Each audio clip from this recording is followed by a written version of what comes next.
오늘 우리에게 주시는 말씀은 요한계시록 2장 18절에서부터 29절까지 말씀입니다. 두아디라 교회의 사자에게 편지하라. 그 눈이 불꽃 같고 그 발이 빛난 주석과 같은 하나님의 아들이 이르시되 내가 내 사옥과 사랑과 믿음과 섬김과 인내를 아노니 내 나중 행위가 처음 것보다 많도다. 그러나 내게 책망할 일이 있노라. 자칭 선지자라 하는 여자 이세벨을 내가 용납함이니 그가 내 종들을 가르쳐 깨어 행음하게 하고 우상의 제물을 먹게 하는도다. 또 내가 그에게 회개할 기회를 주었으되 자기의 음행을 회개하고자 하지 아니하는도다. 볼지어다 내가 그를 침상에 던질 터이요 또 그와 더불어 간음하는 자들도 만일 그의 행위를 회개하지 아니하면 큰 환난 가운데에 던지고 또 내가 사망으로 그의 자녀를 죽이리니 모든 교회가 나는 사람의 뜻과 마음을 살피는 자인 줄 알지라. 내가 너희 각 사람의 행위대로 갚아주리라. 두아디라에 남아있어 이 교훈을 받지 아니하고 소위 사탄의 깊은 것을 알지 못하는 너희에게 말하노니 다른 짐으로 너희에게 지울 것은 없노라. 다만 너희에게 있는 것을 내가 올 때까지 굳게 잡으라. 이기는 자와 끝까지 내 일을 지키는 그에게 만국을 다스리는 권세를 주리니 그가 철장을 가지고 그들을 다스려 질그릇 깨뜨리는 것과 같이 하리라. 나도 내 아버지께 받은 것이 그러하니라. 내가 또 그에게 새벽별을 주리라. 귀 있는 자는 성령이 교회들에게 하시는 말씀을 들을지어다. 오늘 함께 나눌 말씀의 제목은 이기는 자와 끝까지 내 일을 지키는 자입니다. 저와 여러분이 함께 요한계시록의 말씀을 읽었는데, 요한계시록은 어떤 목적을 갖고 쓰여지게 됐냐? 환난을 당하는 성도들에게 위로를 주고자 쓴 책입니다. 그러면 우리가 이 목적만 바로 알게 되어진다면 오늘날 많은 사람들이 요한계시록을 잘못 쓰고 있다는 걸 알 수 있겠죠. 그래서 요한계시록을 토대로 해서 실제 그때 당시 성도님들이 엄청난 위로를 받았고 그 위로를 통해 심지어 자기의 목숨을 내어드리기까지 하는 놀라운 은혜가 있었다는 사실입니다. 그러면 그런 측면에서 요한계시록을 보게 되면 여기 있는 모든 사람들 또한 요한계시록을 어떻게 받아들여야 되겠어요? 위로하심으로, 또 주님의 만지심으로 그 따뜻하게 바라봐야 될 게 요한계시록이라는 사실입니다. 그래서 저는 이 내용을 통해서 많은 사람들이 요한계시록을 갖고 성도님들을 마치 협박하듯이 그리고 하나로 구심점을 만들기 위해서 사용하게 되어지는 걸 보게 되는데, 잘못 사용되어지는 요한계시록이 아니라 본래 이 말씀을 통해서 생명을 내어드렸던 많은 성도님들과 같이 하나님의 참된 위로, 우리는 죽어도 죽지 아니하는 영원한 천국이 있다는 사실을 기억하시면서 끝까지 승리하게 되는 저와 여러분들이 됐으면 좋겠습니다. 그래서 요한은 요한계시록을 토대로 해서 세 부분으로 이 내용을 이제 정리해서 나가게 되는 걸 보는데, 과거, 현재, 미래 이렇게 나눠서 이야기를 합니다. 과거는 왜 하나님께서 이 책을, 이 묵시록을 기록하게 했는가에 대한 목적을 밝히면서 오늘 이 말씀을 받게 되어지는 그런 대상자들을 향해서, 그때 당시에는 소아시아 7교회, 오늘날은 여러분들에게 이 말씀이 우리의 미래에게 큰 환난이나 역경이나 곤란한 상황이 온다 할지라도 절대 굴복하지 말아라 라는 측면에서 이 메시지를 줬다는 겁니다. 그래서 현재에 대한 내용은 소아시아 7교회 중심으로 그들의 행위들을 밝히는 그런 장면을 보게 되어지고요. 미래는 성도가 맞이할 미래, 그리고 인류가 맞이할 미래를 이렇게 이야기하면서 인류는 최후 심판을 당하게 되겠지만 성도는 구원을 받는다는 사실을 얘기합니다. 그렇기 때문에 이 요한계시록을 통해서 여러분들이 위로를 받으셨으면 좋겠고 기쁨을 누리셨으면 좋겠고 죽어도 죽지 아니하는, 저도 지는 것이 아닌 진짜 승리한 비결이 여기 있다는 사실을 기억하시고 이 말씀을 통해서 큰 위로하심과 하나님의 여러분들을 향한 안위하심이 느껴지게 되길 간절히 소망합니다. 그래서 오늘 본문도 보면은 7교회 중에 두아디아라고 하는 교회에게 편지하는 내용이 나와요. 두아디아라고 하는 그 교회는 오늘날로 얘기하면은 조그만 교회였어요.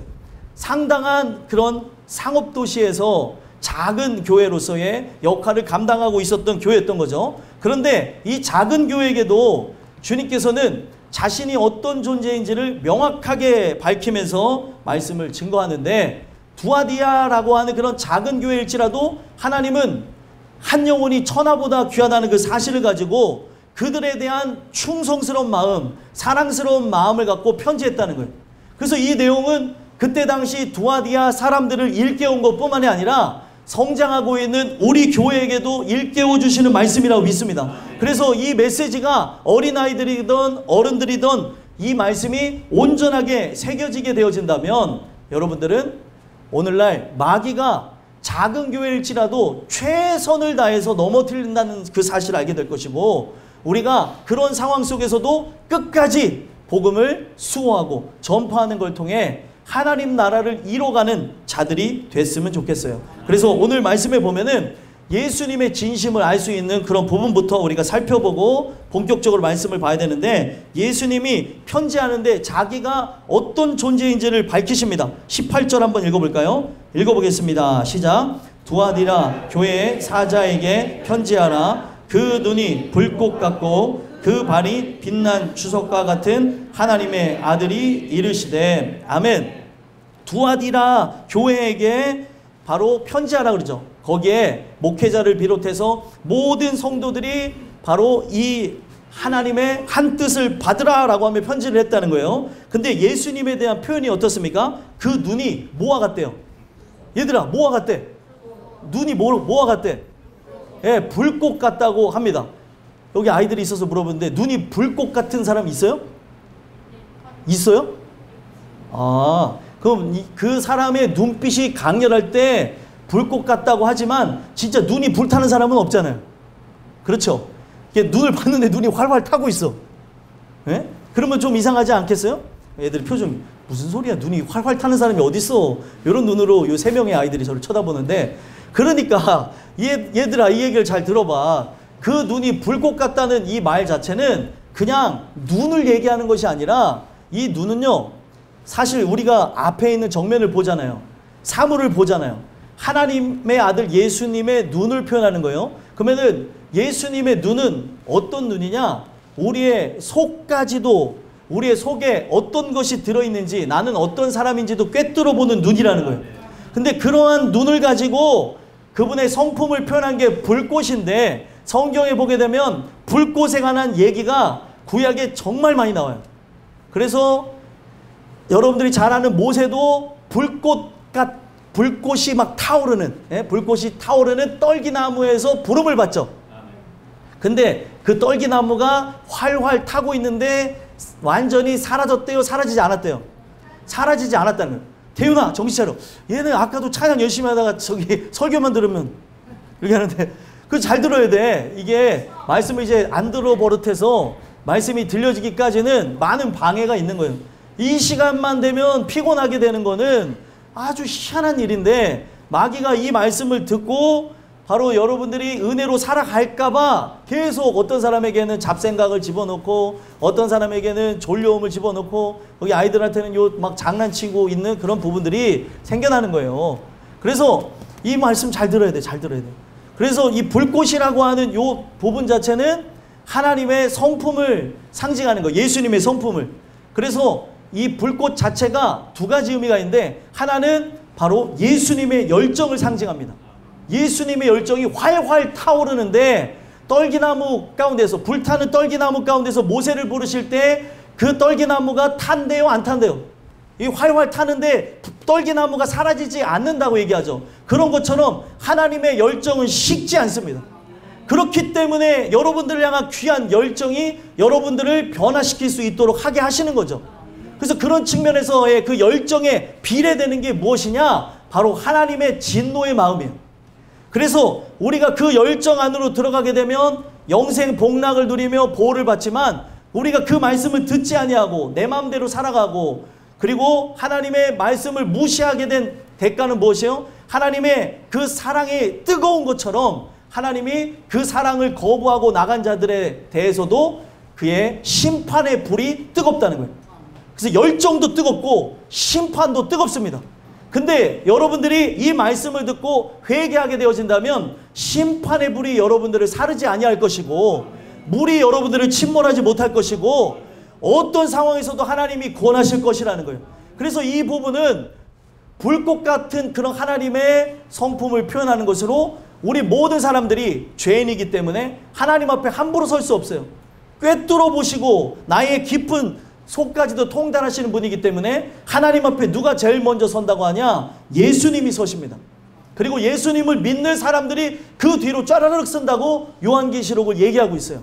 그래서 여러분들이 오늘도 하나님께서 그 사랑의 열정을 갖고 여러분들을 이 자리로 부르셨어요. 그 열정을 깨닫고 하나님의 귀한 일들을 만나게 되는 여러분들과 제가 됐으면 좋겠습니다. 그리고 이제 예수님의 사역을 나타내는 또 다른 수식어가 있죠. 그 발이 어떻대요? 얘들아 뭐라고 써있어? 그 발이 빛난 주석과 같고, 주석이 무엇이냐면 구리입니다. 구리. 근데 그 발을 이렇게까지 아름답게 표현한 이유가 있어요. 왜 이렇게까지 표현하게 됐냐? 이 내용은 창세기 3장에 있는 그런 내용과 함께 살펴봐야 되는데, 예수님께서 바로 훗날에 여자의 후손으로 오셔서 뱀의 머리를 상하게 하실 것이요, 뱀이 바로 여자의 후손의 발 뒤꿈치를 상하게 한다고 했죠. 그래서 예수님 자체가 나중에 훗날에 오셔서 십자가의 순환을 당하시고 죽을 것을 발 뒤꿈치가 상한다고 표현한 거예요. 근데 예수님은 발 뒤꿈치가 상하게 되는 그런 상황을 겪게 되면서 뱀의 머리는 어떻게 됐습니까? 완전히 부서지게 된 거죠. 뱀의 머리는 부서짐으로 결국에는 멸망이 예고됐던 바예요. 예수님이 죽으실 때 결국에 모든 세상의 그런 더러움과 추악함, 사탄의 권세는 다 무너졌다는 거예요.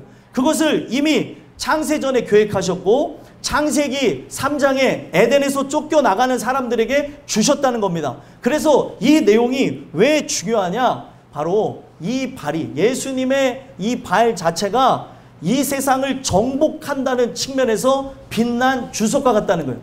그래서 우리가 밟는 그 땅을 우리가 밟고 서고 정복한다는 것을 이 창세기 1장에는 복받은 자가 한다는 거예요. 하나님께서 우리 사람에게 복을 주시되 그들에게 주셨던 말씀이 뭐예요? 땅에 충만하라, 땅을 정복하라, 땅을 다스리라고 얘기하죠. 정복한다는 말이 무엇이냐? 발로 밟고 발로 짓밟고 선다는 게 정복이에요. 그래서 마지막 전쟁에서의 정복은 뭘로 끝을 냅니까? 군대 갔다 온 사람들은 알 거예요. 정복은 뭘로 끝을 내냐면 지상군으로 끝을 냅니다. 처음에 공중전에서 막 폭탄도 막 뿌리고 하는데 마지막은 이제 지상군이 가서 깃발을 꽂아야 그 땅이 바로 점령국의 것이 되는 거죠.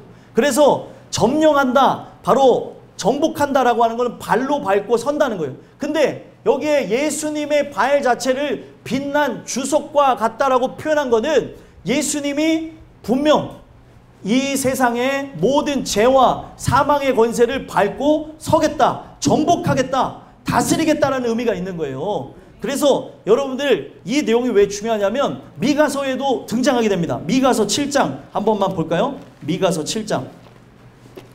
미가서 7장 7절.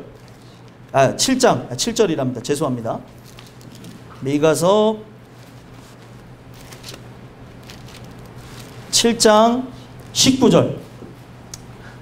미가서 7장 19절. 약간 제가 이거 아까 설교하다가 즉흥적으로 얘기한 건데 혹시라도 제가 일부 시간에 즉흥적으로 한 게 있으면은 우리 목사님하고 전사님 수고롭지만 이런 것도 다시 이렇게 쳐서 넣어주시면 2부 때 하신 분들이 좀 편할 것 같아요. 19절 한번 읽어볼게요. 7장, 미가서 7장 19절 제가 읽겠습니다. 시작. 다시 우리를 불쌍히 여기셔서 우리의 죄악을 발로 밟으시고 우리의 모든 죄를 깊은 바다에 던지시리이다. 아멘. 자, 여기 보니까 뭐라고 얘기해요? 우리를 불쌍히 여기셔서 우리의 죄악을 발로 밟으신다. 발로 밟고 정복했다는 거예요. 그래서 정복한다는 말이 바로 카바시라는 말이고 여기서 발로 밟는다는 말이 카바시고 그 발로서 예수님께서 모든 죄악, 인간이 사실 근원의 도패와 그리고 자범죄와 그리고 우리의 마음의 죄 때문에 멸망하는 거잖아요. 그래서 죄를 세 가지로 정의했어요. 근원의 죄, 마음의 죄, 바로 행위의 죄. 근데 근원 자체가 부패했기 때문에 제가 저번에도 수도꼭지를 갖고 비유했죠. 수도꼭지가 삐뚤어졌으면 물을 틀면 어떻게 될까? 얘들아, 삐뚤어 나가게 되는 거죠. 그 근원 자체, 여기서 말하는 죄악 자체가 근원 자체를 발로 밟으셔서 정복한다는 거예요. 정복해서 우리의 모든 죄를 깊은 바다에 던졌다. 이렇게 얘기를 하는 겁니다. 그래서 나중에 예수님이 사역하실 때 물 위를 걸으시는 장면 나오죠.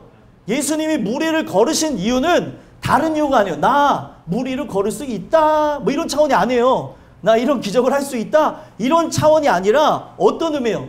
죄와 사망과 세상을 정복하고 위에 섰다. 바로 이걸 보여주는 거예요. 그렇기 때문에 여러분들 예수님의 십자가의 죽으심이 뭐예요? 모든 죄악들 자체를 발로 밟고 정복한다는 것. 바로 뱀의 권세, 사단의 권세를 부수고 온 세상의 승리를 가져온 것을 의미하는 겁니다. 그렇기 때문에 오늘 우리가 이 말씀을 들으면서 기억해야 되는 것, 그 예수님의 발 자체가 아름답기 때문에 뭐라고 표현했어요? 빛난 주석과 같아요. 빛난 구리와 같아요. 막 철저하게 막 환하게 빛나는 구리와 같다고 비유한 이유가 바로 구리라는 단어의 또 뜻도 있어요. 이게 바로 이제 설교에 대한 빌드업인데 잘 들으셔야 됩니다. 이 구리라고 하는 게 뭐에서 왔냐면 바로 나하시라는 단어가 샀어요. 나하시. 나하시가 뭐냐면 쉿 소리를 내다라는 뜻이에요. 이거 들어보지 않았어요? 똑똑하신 분들이 많아요. 우리 지금 교회. 뱀이 내는 소리가 바로 이런 소리예요. 근데 그 하는 그 소리를 가지고 바로 우리는 뭐를 바라봐야 되냐면 뱀의 유혹에 넘어가지 말라는 측면에서 바로 여러분들 성막의 모든 수많은 도구가, 물론 다는 아니지만 대부분의 도구가 노스로 만들어졌어요. 구리로 만들어졌어요. 왜 구리로 만들어졌냐? 바로 뱀의 유혹으로 인해서 우리가 예수의 피가 아니면 살 수가 없다. 그것을 알리게 하기 위해서 구리로 일부러 만들었다는 거예요. 그래서 쉿소리가 나오는 그런 뱀의 유혹을 우리가 절대로 이제 넘어지지 말라는 측면에서 구리, 바로 구리라고 하는 네오셰트라고 하는 그런 어떻게 보면은 그 주물을 가지고 하나님의 귀한 일들을 평가했다는 거예요. 이게 왜 중요하냐? 예수님의 그 사역 자체, 예수님의 그 피 흘려주심으로 우리가 살 수 있도록 하셨다는 거예요. 그렇기 때문에 우리 예수님의 발이 빛난다는 거죠. 그래서 이거를 왜 이렇게까지 설명했습니까? 예수님이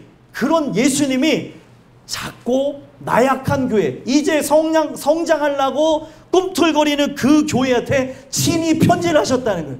저도 이게 너무 감동돼요. 그 작고 꿈틀대는 교회가 우리 교회거든요. 우리 교회가 이제 성장하며 나가야 되기 때문에 바로 두아디아에게 이 메시지를 준 것이고, 오늘 이 말씀을 우리가 받을 거를 하나님께서 예상하셨기 때문에 편지하신 겁니다. 그래서 여러분들이 이 말씀을 잘 받으실 때 바로 여러분들의 모습은 어떠한가 돌아보실 때 하나님의 귀한 능력이 여러분들과 함께 할 거라는 거예요. 그 두아디아 사람들의 모습이 어떠한가 한번 살펴볼까요? 19절 읽어보겠습니다. 읽겠습니다. 시작. 내가 내 사업과 사랑과 믿음과 섬김과 인내를 아노니 내 나중 행위가 처음 것보다 많도다. 아멘. 자, 내 사업과, 이건 하나님의 일들, 하나님의 그 사역을 얘기하는 거죠. 그 부분에서 이들은 아름다운 모습이 있다는 거고, 사랑과 그리고 믿음과 섬김과, 여러분들 우리 교회를 제가 일부러 이렇게 강단에서 홍보하니까 좀 부끄럽지만 사람들이 우리 교회 사랑이 넘친대요. 우리 교회 아닌 분들이 많은가?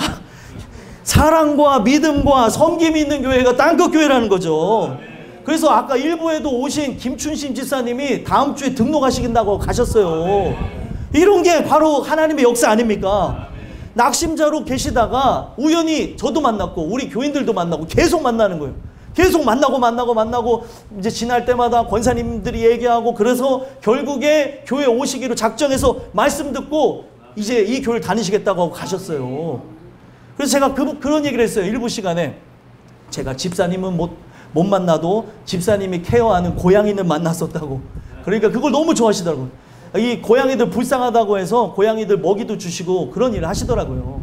그래서 여러분들, 제가 이런 얘기를 왜 드리느냐? 하나님께서 마지막 시대에 우리 교회로 하나님이 택정한 영혼들, 또 낙심하고 또 상하고 깨어지고 또 하나님이 주신 그런 사명을 위해 우리 모두들을 불러 모으셨습니다. 그래서 땅끝 교회에서 하나님의 귀한 일들을 감당하라고 하셨다는 거죠. 그래서 우리가 사랑과 믿음과 섬김이 있는 교회고, 우리는 이제 끝까지 최후 승리를 얻기 위해서 나가는 인내가 있는 교회, 바로 그런 교회라는 부분들을 바로 오늘 말씀을 통해서 얘기를 하고 있다는 겁니다. 그리고 이 교회에 또 아름다운 수식어가 있어요. 어떤 게 있습니까? 내 나중 행위가 처음 것보다 많도다. 그러니까 이건 뭐예요? 처음보다 나중이 점점 좋아지고 있다는 거죠.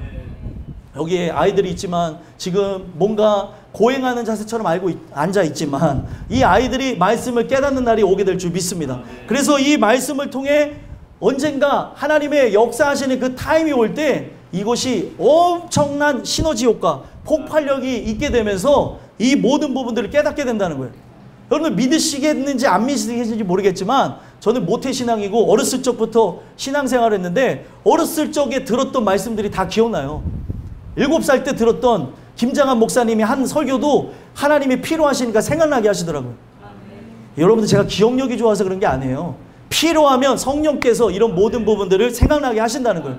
근데 그때 제가 어느 한 날 갈팡질팡할 때 김장한 목사님이 7살 때 지나다니면서 했던 설교가 딱 이게 생각이 나는데, 갈까 말까 갈까 말까 말까에 머무르는 지체들은 망합니다 하는데, 제가 주의 일을 해야 되나 말아야 되나, 이 부분을 순종해야 되나 말아야 되나, 하지 말아야지 하는데 그 말씀이 딱 생각나는 거예요. 7살 때 들었던 말씀이. 그래서 이 아이들이 저는 생각날 것이라고 믿으며 그렇게 기도하고 말씀을 증거합니다. 그래서 나중 행위가 점점 좋아지는 교회가 두아디라 교회였고, 나중 행위가 점점 발전하며 성장하는 교회가 어디예요? 땅끝 교회라는 사실을 보여주고 있습니다. 그렇다면 오늘 이 연결되어진 선상에서 바라봐야 되는 게 뭐냐면, 두아디라 교회에는 책망할 것이 한 가지가 있었고, 두아디라 교회는 바로 칭찬받을 만한 한 가지가 있었다는 거예요. 그래서 오늘 이 메시지를 통해서 나는 칭찬만 존재하는 사람인지 아니면은 책망받을 것이 함께 공존하는 사람인지를 살펴보시면서 주님의 은혜가 있었으면 좋겠습니다. 그래서 오늘 말씀의 제목이 뭐예요? 말씀의 제목 한 번만 띄워주세요. 이기는 자와 끝까지 내 일을 지키는 자. 예, 오늘 제목이 아동부입니다. 아주 적절하게 나왔어요. 예, 이기는 자와 끝까지 내 일을 지키는 자. 예, 당황하니까 더 못해요. 그래서 이기는 자와 끝까지 내 일을 지키는 자라는 제목을 통해서 두 가지 말씀을 드리려고 하는 거예요. 첫 번째, 바로 나는 책망받을 것이 있는 사람은 아닌가 돌아보셨으면 좋겠어요. 그래서 20절에서부터 바로 23절까지 내용을 보게 되면 두아디라 교회의 상황에 책망할 것이 딱 한 가지 있었던 것을 보여줍니다. 그 내용이 무엇인가 이제 좀 살펴보면 20절 한번 읽어볼까요? 읽어보겠습니다. 시작. 그러나 내게 책망할 일이 있노라. 자칭 선지자라 하는 여자 이세벨을 내가 용납함이니 그가 내 종들을 가르쳐 꿰어 행음하게 하고 우상의 제물을 먹게 하는도다. 아멘. 지금 두아디라라고 하는 장소에 그 교회가 세워졌고, 교회 안에 마치 구약시대에 많은 사람들을 현혹시켰던 이세벨과 같은 여자가 있다는 것을 얘기를 합니다. 그래서 이 내용이 왜 중요하냐면, 이세벨과 같은 사람이 나일 수 있음을 보여주는 내용이고, 또 오늘날 이세벨이라고 하는 이 내용 자체는 교회 안에 잠식해서 들어오는 문화를 상징하기도 하는 거예요. 그래서 이 내용은 사람을 지칭하기도 하고, 또 교회 안에 혼란을 주는 세상의 문화, 그 문화에 의해서 오늘 하나님 말씀을 골라 먹는 그런 모든 모습들이 있는 자들을 바로 이세벨과 같다고 표현을 한다는 거예요. 그래서 두아디라라고 하는 바로 그 장소는 작은 장소였어요. 하지만 상업도시였고, 그리고 교통의 요충지여서 많은 사람들이 그 장소를 통과해야 되는 거예요. 그리고 통과하다 보니까 무엇이 발달하게 되어졌을 것 같아요? 많은 사람들이 왕래가 많은 그런 도시다 보니까 어떤 일들이 일어나게 되냐면 우상 숭배가 창궐하게 된 거예요. 그래서 거기는 아폴로 신전이나 아데미 신전이나 뭐 여러 여타 많은 신전들이 있는 곳이에요. 작은 도시인데도 신전들이 꽉꽉 들어차 있고, 다른 사람들이 거기에 와서 순례를 하며 그런 죄악된 우상에게 제사를 드리겠다고 오는 상황들이 많았던 거예요. 그런 사회적 상황이 있었고, 그런 상황을 이들은 완전히 배제할 수 없었던 거예요. 그래갖고 그 지역에 잘못된 사상을 갖고 있는, 큰 힘을 갖고 있는 이세벨이라고 표현되어진 어떤 사람, 이건 사실 여성을 얘기하는 것도 아니니까 여성분들은 오해하지 마세요. 여기는 여성으로 지칭됐지만 여성이 아닐 수도 있는 어떤 특정 인물에 대해서 얘기를 하는 것이라는 거죠. 그래서 바로 그 이세벨을 통하지 않으면은 아무도 살 수 없는 그런 부분들이 두아디라라고 하는 장소에 있었다는 거예요. 이 얘기가 뭐냐? 여기에 지금 교회 안에 들어온 이세벨이라고 하는 사람이 강력한 그 힘을 갖고 있는, 재력이 있는 사람이었을 걸로 추정을 하는 거죠. 그래서 그 두아디라라고 하는 지역에 보게 되면 오늘날로 얘기하면 집단, 모임이라고 하는 길드가 여러 가지 있었는데, 이세벨이라고 하는 여자를 통하지 않으면은 거기서 뭐를 못해요? 상업을 할 수가 없고, 그리고 그 사회에 아무것도 할 수 없는 일들이 있었다는 거예요. 근데 그런 잘못된 사상을 갖고 있는 자가 교회 안에 들어오다 보니까 말씀에 대해서도 흔들리게 되어지더라는 거죠. 여러분들, 이세벨이 어떤 역할을 했습니까? 열왕기 상에 보게 되면 이세벨이 아합을 앞세워서 북이스라엘을 우상숭배하도록 하죠. 이세벨은 어떤 존재였습니까? 바로 바알 숭배자였잖아요. 엣바알이라고 하는 그 아버지 밑에서 바알을 숭배하는, 어떻게 보면 여사제로 자라나게 됐고, 그러던 와중에 북이스라엘 왕 아합과 결혼하게 되면서 북이스라엘에 뭐를 가지고 온 거예요? 우상숭배를 가지고 온 거예요. 그래서 이 이세벨이 가지고 들어온 거는 바알 숭배 사상을 갖고 들어왔습니다. 그래서 북이스라엘에 그들이 하나님을 믿지 않았던 것이 아니라 다른 하나님을 믿었던 게 문제가 된 거예요. 사상적으로 들어와서 우리에게 풍요와 그리고 안녕과 그리고 잘되게 되어지는 것들을 주는 그 신들을 그들이 바로 섬기기 시작했다는 거예요. 풍요를 관장하는 신이 바알 신이었기 때문에 바로 이세벨을 통해서 들었던 잘못되어진 사상이 이스라엘 전역에 퍼지게 되면서 바로 많은 사람들이 바알 숭배를 하게 되어졌다는 거죠. 그래서 이세벨과 같이 지금 엄청난 영향력을 갖고, 그때 이세벨이 종교를, 하나님을 믿는 종교를 하되 바알 숭배 사상에 의해서 가다 보니까 그 바알 하나님을 믿지 않으면 어떻게 되어졌을까요? 죽이는 형국에 이르게 된 거예요. 그래서 이세벨이 퍼뜨린 바알 숭배를 함께 통하지 않으면 북이스라엘에서 살 수 없었던 것처럼 두아디라라고 하는 교회 상황에 이런 자들이 들어왔었다는 거죠. 근데 이게 왜 문제가 되어지냐? 바로 내 종들을 가르쳐 꿰어 행음하게 하고 우상 제물을 먹게 하는 거예요.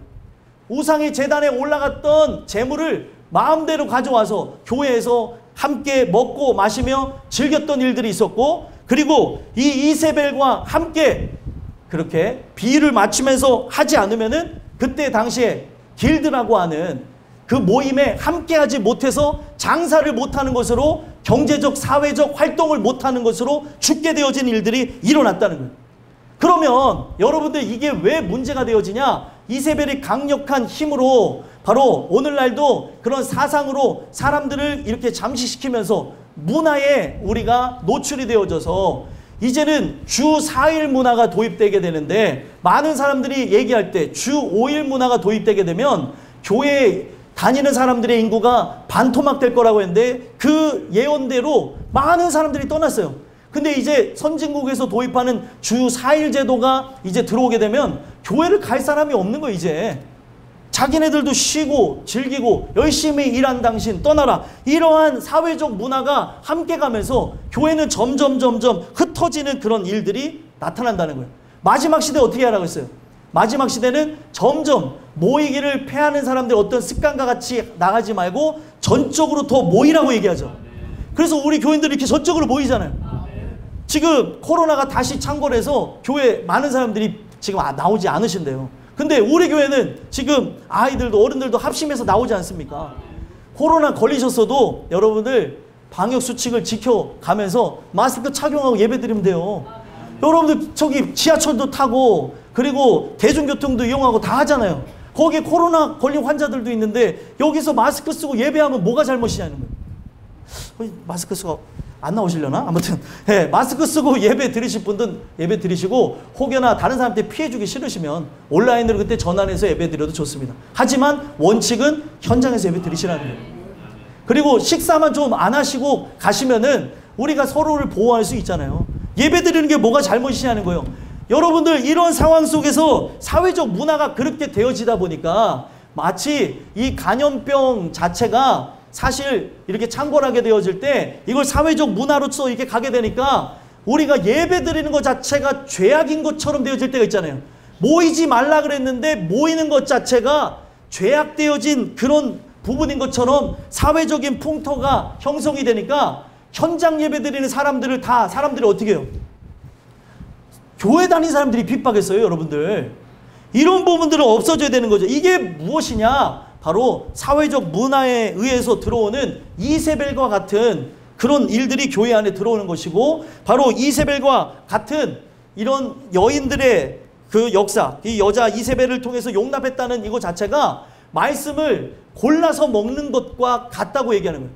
바알 신앙은 하나님을 완전히 거부하진 않았어요. 하나님을 믿되 거기 안에 있는 잘못된 사상, 자기를 풍요롭게 하는 하나님만을 원했던 거죠. 그럼 오늘날도 마찬가지예요.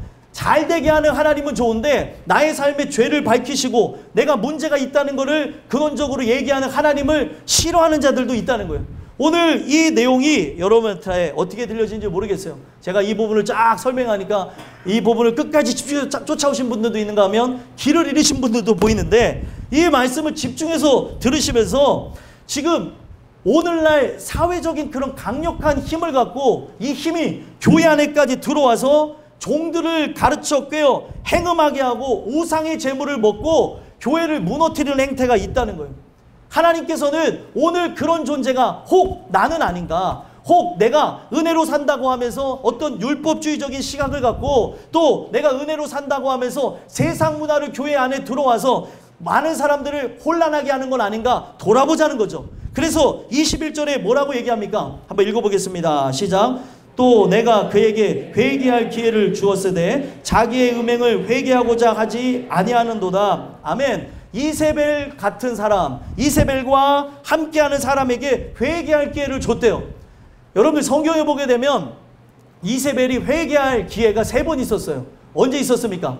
3년 반 동안 가뭄이 있었을 때 회개할 기회가 있었어요. 어떤 기점으로 가뭄이 오게 되어졌죠? 바로 그들이 하나님 말씀을 터부시한 것 때문에 하나님이 모든 풍요의 근원이라는 거예요. 다른 신에게 절하고 있으니까 너희들이 하나님 말씀을 무시한 그런 대가로 인해서 바로 북이스라엘 땅에 3년 6개월 동안 기근이 있을 거라는 그 말 다음에 기근이 있었다는 거예요. 바로 그 내용을 보면서 첫 번째 회개할 기회가 있었고, 그리고 엘리야와 그리고 바알 선지자와 아세라 선지자가 갈멜 선상에서 850대 1로 싸우죠. 850대 1로 싸울 때 하나님이 누구의 손을 들어줬어요? 엘리야의 손을 들어줬죠. 엘리야와 함께하는 하나님이 갈멜산에 불을 내리셨습니다. 근데 얼마나 엘리야가 자신이 있었는지 또랑을 파고 물을 부었어요. 여러분들 우리가 믿음이 있다면 이런 믿음이 있는 거예요. 하나님이 함께 하시고 분명히 하실 걸 믿기 때문에 또랑을 파서 물을 붓다니까요. 우리의 믿음이 여기까지 가야 되는데 하나님이 안 해주시는 거 아니야? 하나님이 이거 안 해주시면 큰일 난데, 그들을 구원해 하셔야 되는데 구원 안 하시면 어쩌지? 믿고 기도하는 거예요. 언제까지요? 이루어주실 때까지. 불을 내려주실 때까지 기도하면 되잖아요. 그렇지 않습니까? 아니 바알 숭배자들도 열심히 있어요. 하나님이, 자기가 믿는 하나님이 불을 안 내려줄까 해서 어떻게 해요? 막 자기 몸을 막 치고 막 칼로 막 팍 피면서 피를 막 내면서 아니 이 정도의 그 열심이 있는데 그 열심을 봤던 그 엘리야가 이제 기가 막힌 거죠. 그러더니 가서 또랑을 파라 그러고 물을 막 제단에다 막 붓는 거예요. 그러면은 이걸 봤을 때 바알 숭배자들이 무슨 생각으로 받겠습니까? 어떻게 저기에다가 물을 뿌릴 수 있지? 여러분들 물과 불은 함께 있으면 불이 잘 붙어요, 안 붙어요? 안 붙어요. 하늘에서 내려온 불이 어떤 불이었는지를 보여주는, 꺼지지 않는 불이 탁 내려온 거예요. 그 불 자체, 하나님의 열정의 불이 바로 이스라엘을 향한 진노의 불이 함께 떨어진 거죠. 오늘도 엘리야와 함께 한다고 하는 바로 사랑의 불이 그 자리에 떨어진 거고, 또 이스라엘이 죄악으로 나가는 바로 진노의 불이 함께 떨어진 거예요. 그 불을 누가 봤어요? 이세벨이 봤어요. 그런데도 회개하지 않았고, 이게 두 번째 기회였고, 마지막 세 번째 기회는 무엇이었습니까? 엘리야가 비를 내려달라고 기도했더니 저 지중해에서 손바닥만한 구름이 일어나는 걸 보고 하나님께서 큰 빗소리가 분명히 있게 하실 것이다, 큰 빗소리가 있나이다 하면서 그는 믿음으로 그냥 갔다는 거예요. 여러분들 그럴 수 있어요? 구름 하나 떠올랐는데 이게 비구름입니다. 가뭄에 그렇게 할 수 있냐는 거예요. 하나님께 기도했기 때문에 바로 이러한 징조를 하나님께서 하실 걸 믿고 바로 엘리야는 나아갔다는 겁니다. 그래서 그걸 통해 세 번의 기회가 있었던 거예요. 안 내리던 곳에 3년 6개월 동안 비가 안 내리던 곳에 비가 촉촉히 내리는 거를 봤다는 거예요. 근데 그런 세 번의 기회를 봤는데도 불구하고 이세벨은 절대 회개하지 않았고 나중에 어떻게 됐습니까? 어떤 사람에 의해서 머리가 깨져 죽게 되어졌어요. 아주 비참하게 죽었어요. 성경은 모든 걸 의도성을 갖고 있습니다. 왜 머리가 깨진 것 같아요? 성경에 일부러 머리가 깨져 죽은 이유, 어떤 사람은 눈이 뽑혀서 죽게 되는 이유가 있어요. 왜 머리가 깨진 거예요? 머리가 대신 하나님을 의지하지 않았기 때문에 그런 심판의 결과가 있었다는 겁니다. 그러면 오늘 이 내용이 왜 중요하냐면, 그렇게 이세벨과 같이 기회를 줬는데도, 바로 회개할 기회를 줬는데도 자기의 음행을 회개하고자 아니한 그런 모습이 있었다는 거예요. 오늘 우리에게 이 말씀을 왜 줄까요? 하나님이 이 말씀을 주시는 이유는 혹 그런 자가 내가 아닌가 돌아보라는 차원에서 회개할 기회를 주십니다. 오늘 이 말씀을 통해 혹시나 내가 세상 문화에 젖어서 돈과 명예와 권력과 권세의 노예가 되어져서 참된 신앙을 갖지 못하고 나간 건 아닌가? 하나님을 사랑하기보다 돈을 사랑해서, 돈을 사랑함이 일만하게 뿌리가 된다고 하는데, 그 돈 때문에, 어떤 사람은 명예 때문에 오늘 그 하나님을 기만하며 살아가는 건 아닌가? 바로 돌아보라는 거죠. 이세벨과 같은 사람은 다른 게 아니에요. 오늘날 하나님 말씀을 다 무시하는 게 아닙니다. 하나님 말씀을 믿는다고 하되 골라서 믿는 거예요. 나에게 납득이 되어지는 것만 믿는다는 거죠.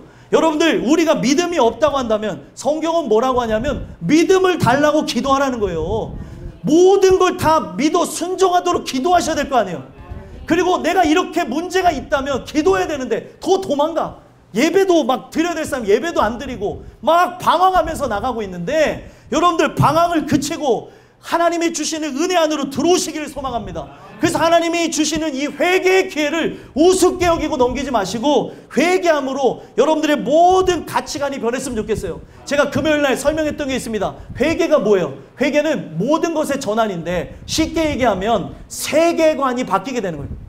그러면 이 세계관이라는 게 무엇이냐? 하나님 나라에 사는 입장에서 지구와 사람과 사물을 보는 거예요.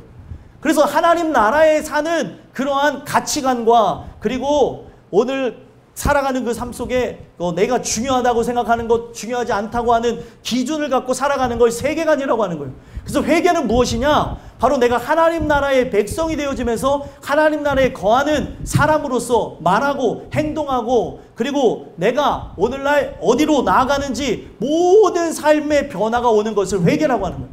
그래서 인간이 할 수 있는 게 아니에요. 내가 이렇게 살아야지, 내가 바꿔야지, 하나님 잘못했습니다가 회개가 아니라 모든 가치가 변하는 것, 내가 갖고 있는 그 모든 세계관이 뒤집어지면서 바뀌어지는 것. 그래서 회개를 뭐라고 하냐? 내 갖고 있는 세계가 뒤집어져서 그리고 사람 자체가 거듭나는 거기 때문에 이거를 회심이라고 얘기하는 거예요. 뒤집어진다. 옛날 목사님들 많이 썼던 표현이에요. 뒤집어진다, 거듭난다, 새로 태어난다. 왜냐하면 내가 지금 딛고 있는 세계가 지구가 아니라 이제는 내가 딛고 있는 세계가 영원한 천국을 디디는 것처럼 살아가는 거라는 거죠. 그래서 오늘 이 메시지가 왜 중요하냐? 여러분들에게 기회를 주시는 거예요. 그래서 이 기회를 통해 바로 우리가 순종하고 회개하고 나가게 될 때 어떤 일들을 우리가 보지 못하게 되는 거냐? 22절 한번 읽어보겠습니다. 읽겠습니다. 시작. 볼지어다 내가 그를 침상에 던질 터이요 또 그와 더불어 간음하는 자들도 만일 그의 행위를 회개하지 아니하면 큰 환난 가운데 던지고. 아멘. 지금 이세벨과 하나님의 사람이 행음을 저지른 것, 이걸 우상숭배라고 하는데 바로 행음을 저질렀기 때문에 그가 침상에 던져진다고 얘기해요. 침상에 던져진다고 하는 말의 의미는 바로 우상의 제단에 그가 꼬꾸라진다는 것이고, 우상의 제단이 있는 곳이 어디냐? 바로 세상입니다. 바로 그를 침상에 던진다고 하는 것은 세상에 나약하고 그리고 무력하고 오늘날 우리의 삶 속에 믿음이 없는 것으로 멸망으로 나가는 존재가 되게 하실 거라는 거예요. 그거를 침상에 던진다고 한 것이고, 그와 함께 더불어 간음하는 자들, 그리고 만일 그의 행위를 회개하지 아니하면 더 큰 환난 가운데 던지겠다는 거예요. 성경이 말하는 환난이 뭔 것 같아요? 성경이 말하는 환난은 우리가 살아가면서 고통받고 괴로워하고 예수 믿는 것 때문에 어떨 때는 가난해지기도 하고 때로는 많은 자존심을 내려놔야 되고 하는 게 환난이 아니에요. 여기서 더 큰 환난을 주겠다는 것은 회개할 기회를 얻지 못하는 풍요로움 속에 갇히게 되는 환난을 얘기하는 거예요. 오늘 이 부분이 왜 중요하냐면 많은 사람들이 환난이라고 하니까 사전적 의미로의 환난을 받아들인다는 거죠. 여기서 말하는 큰 환난은 고통이 따르는 환난이 아니에요. 고통이 없어서 내 영혼이 잘못되어졌는지 어디로 가는지도 모르는 그 환난을 던지는 것으로, 진짜는 뭐예요? 내가 육이 편안해지고 그리고 안락한 삶을 통해 영혼 자체가 죽어지는 큰 환난 가운데 던지게 하시겠다는 거예요. 뭘 안 하면요? 회개하지 않으면. 회개해야지만 오늘날 우리가 이런 환난 가운데 던져져서 육체로 전락하여서 영벌에 들어가는 일들이 없다는 거예요. 또 이어서 뭐라고 얘기합니까? 23절 읽어보겠습니다. 시작. 또 내가 사망으로 그의 자녀를 죽이리니 모든 교회가 나는 사람의 뜻과 마음을 살피자 자인 줄 알지라 내가 너희 각 사람의 행위대로 갚아주리라. 아멘. 결국에 회개하지 않고 나간다면 어떻게 한대요? 사망으로 그의 자녀를 죽이겠대요. 여기서 말하는 것은 진짜 자녀를 죽인다는 의미도 분명 있습니다. 왜 자녀를 죽이는 걸까요? 부모 입장에서는 가장 사랑하는 존재가 누구예요? 자녀죠. 근데 여러분들이 자녀 잘 되게 해야겠다고, 자녀가 나중에 훌륭하게 살아가라고 하면서 어떤 사람들은 저축도 하고 그리고 예비도 해놓고 막 그러잖아요. 그런 예비하지 마시고 여러분들이 제일 중요한 건 뭐예요? 자녀를 위해 기도를 쌓으셔야 돼요. 자녀를 위해서 예배를 드리셔야 되고, 자녀를 위해서 여러분들이 의무를 감당해야 하나님이 책임져 주죠. 하나님이 책임져 주는 인생을 살아야 되는데, 내가 나중에 이 자녀가 커서 잘 되게 해야 되니까 어떤 사람들을 보니까 뭐 재테크를 해주는 분들도 있고, 또 자기가 뭐 몇 프로는 그렇게 해서 애가 태어나기도 전부터 이런 부분들을 해주는 부분이 있습니다. 하셔도 돼요. 하지만 그것보다 더 중요한 게 뭐예요? 우리가 그 자녀를 위해서 기도하고 준비하는 과정이 필요하다는 거예요. 결혼한 부부가 있습니까? 결혼한 부부가 있으면 태어날 자녀를 위해서 지금부터 기도해야 되는 거예요. 하나님, 이 자녀가 말씀으로 자라나게 해달라고, 어렸을 적부터 주님을 알게 해달라고 기도하며 나가게 될 때 그 자녀가 하나님을 만나는 일들이 있을 거라는 거예요. 육신적인 잘됨으로만 자녀를 잘 되려고 하게 하지 마시고, 여러분들 자녀에게 돈을 물려주기보다 신앙이 그들에게 정말 깨달아지기를 기도하시라는 거예요. 신앙은 여러분들 안타깝지만 유산으로 물려줄 수는 없어요. 혈통, 육정, 사람의 뜻으로 나는 것이 아니고 하나님께로서 나는 거기 때문에 우리가 할 수 있는 건 뭐예요? 이스라엘아, 딸들아, 자녀를 위해 울라. 자녀를 위해서 할 수 있는 거 울 수밖에 없는데, 예배드려야 될 엄마, 아빠가 기도하지 않고 방황하고 돈 벌러 간다고 하고 하나님께 기도하지 않고 그 자녀를 책임져 주겠냐는 거예요. 그 자녀가 잘 되겠습니까? 그 자녀가 잘 결혼할 수 있을까요? 절대 일어날 수 없는 겁니다. 그런데도 불구하고 내 힘으로 계속 불순종하면서 나가게 되어지면 결국에 어떻게 하겠대요? 자녀를 죽이겠대요, 하나님께서. 자녀를 죽인다는 것은 여러분들이 가장 사랑하는 걸 건들겠다는 거예요. 가장 사랑하는 거. 그걸 건드려가지고 이 부분을 통해 마지막이라도 돌아오게 하시고자 하나님께서는 이 부분을 사용하시겠다라고 얘기하면서 모든 교회가 나는 사람의 뜻과 마음을 살피는 자인 줄 알지라. 뭘 때문에요? 바로 자녀가 죽게 되는 일들.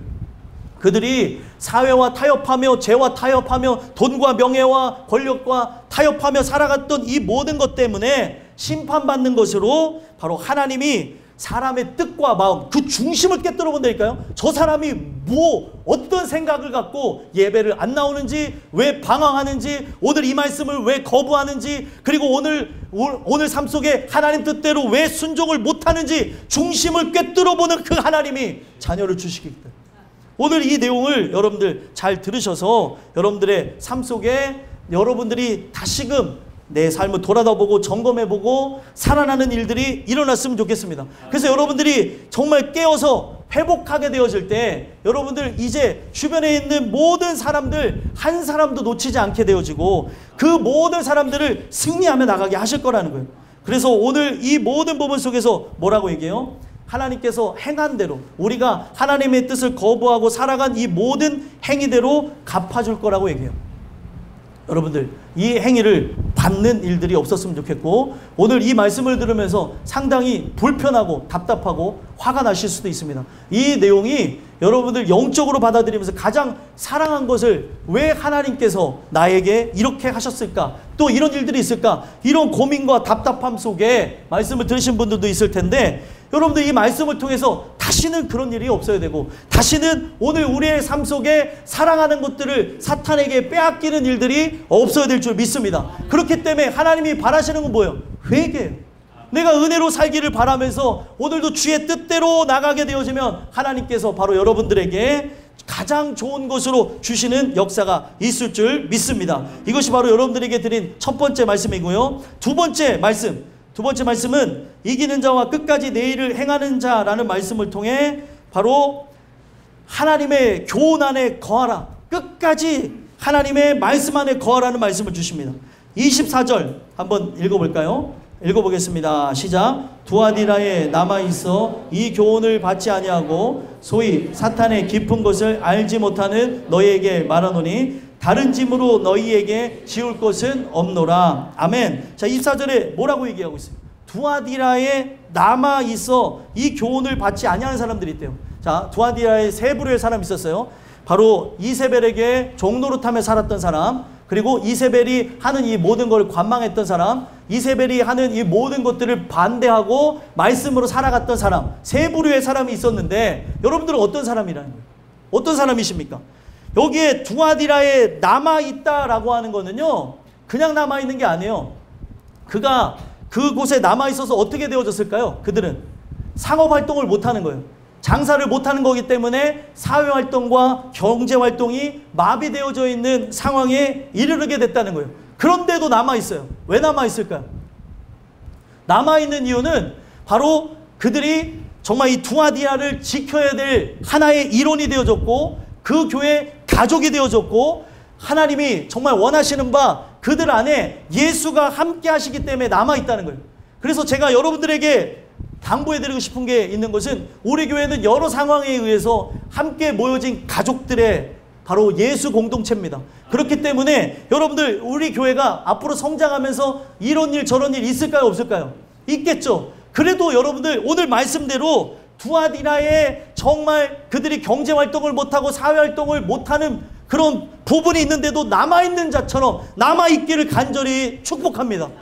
우리가 함께 그렇게 나아갈 때 우리는 소망이 있는 거예요. 그래서 이들이 그렇게 하나의 미랄, 하나 헌신하게 되어지는 그런 존재가 되어져서 30배, 60배, 100배의 결실을 맺었다는 거죠.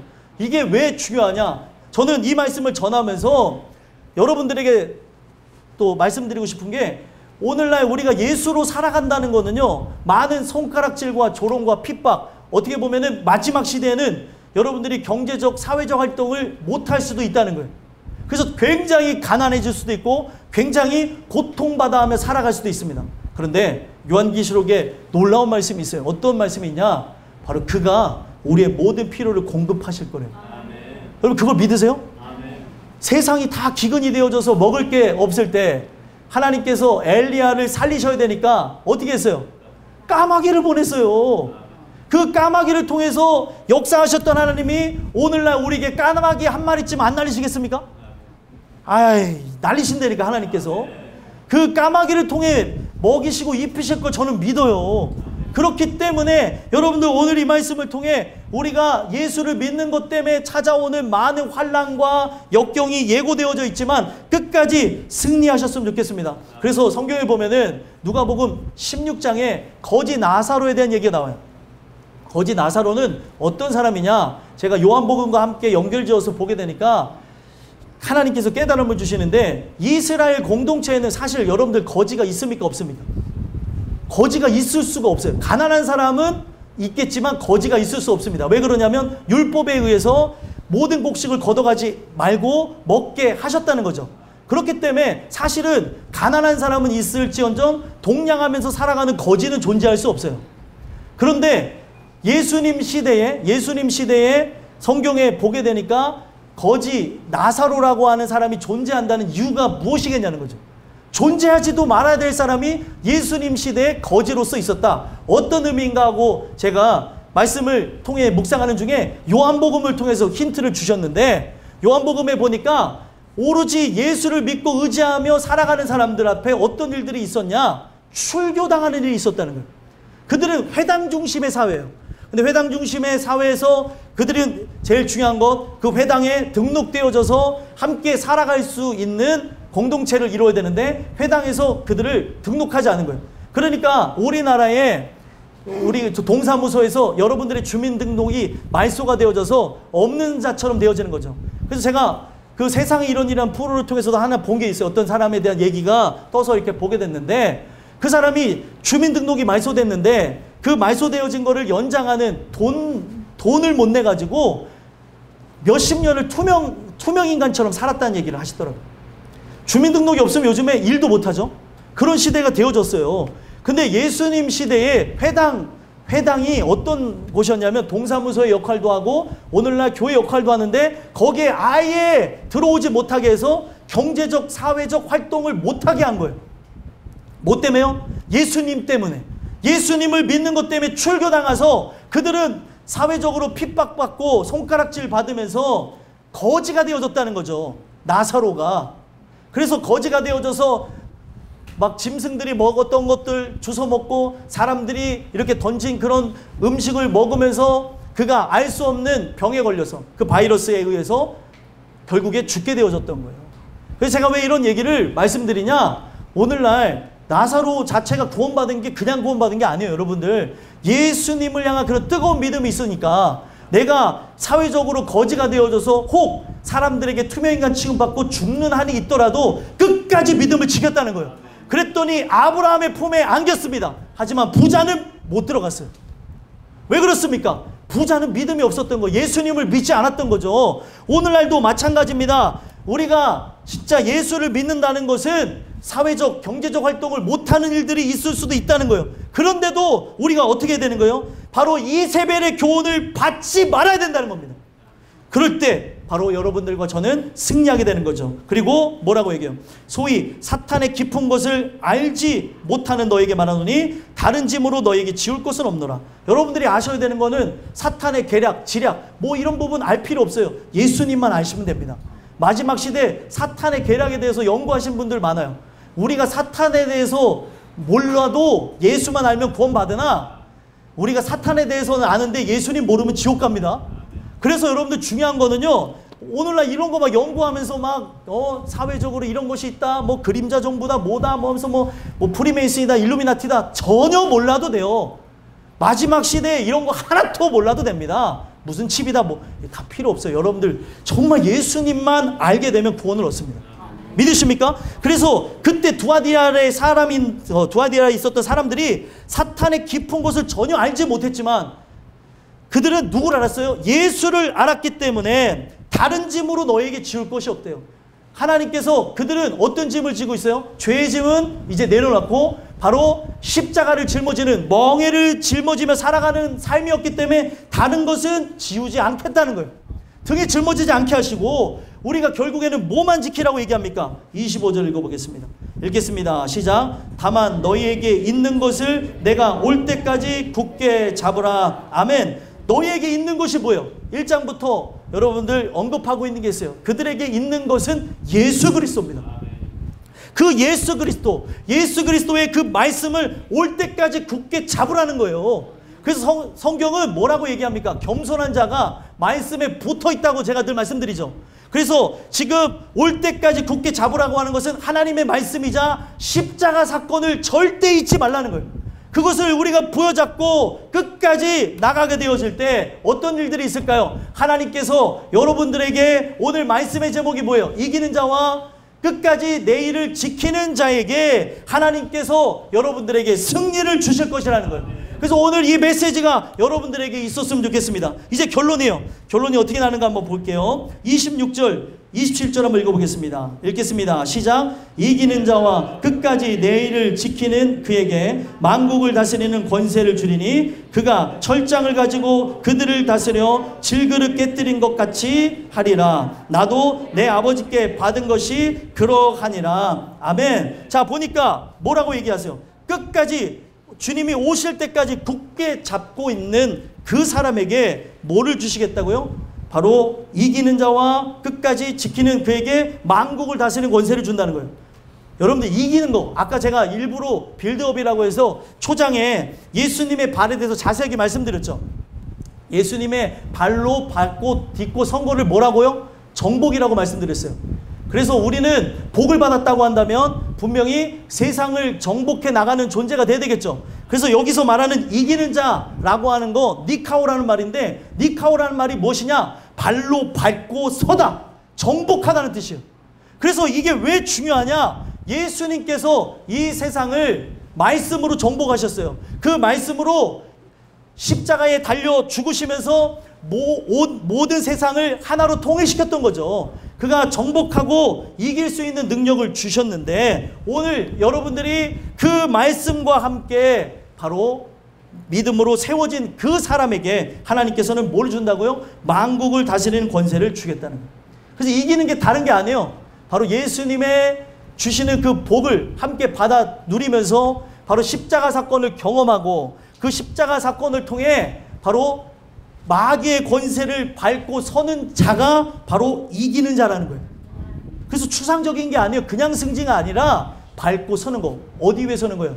마귀의 머리를 밟고 서신 예수와 함께 그의 손 붙잡고 서는 거예요. 그게 바로 이기는 자라는 걸 기억하시고, 끝까지 내 일을 지키는 자, 바로 하나님의 일을 감당하면서 종으로 살아가는 자에게 만국을 다스리는 권세를 준대요. 그래서 내 일을 지킨다는 게 무엇이냐? 하나님의 일이에요. 이 땅에서는 어떻게 살아가냐? 하나님의 종 노릇하며 살아간다고 얘기해요, 성경은. 그러면 로마서에 뭐라고 얘기해요? 영원한 천국에서 왕 노릇하리라. 종 노릇하라는 것은 여러분들의 어떤 의와 생각을 따라서 마음대로 살아갈 것이 아니라 아버지 뜻대로 행하기를 소망하시고 주인이 나에게 뭘 원하시는가 믿음으로 나아가라는 거예요.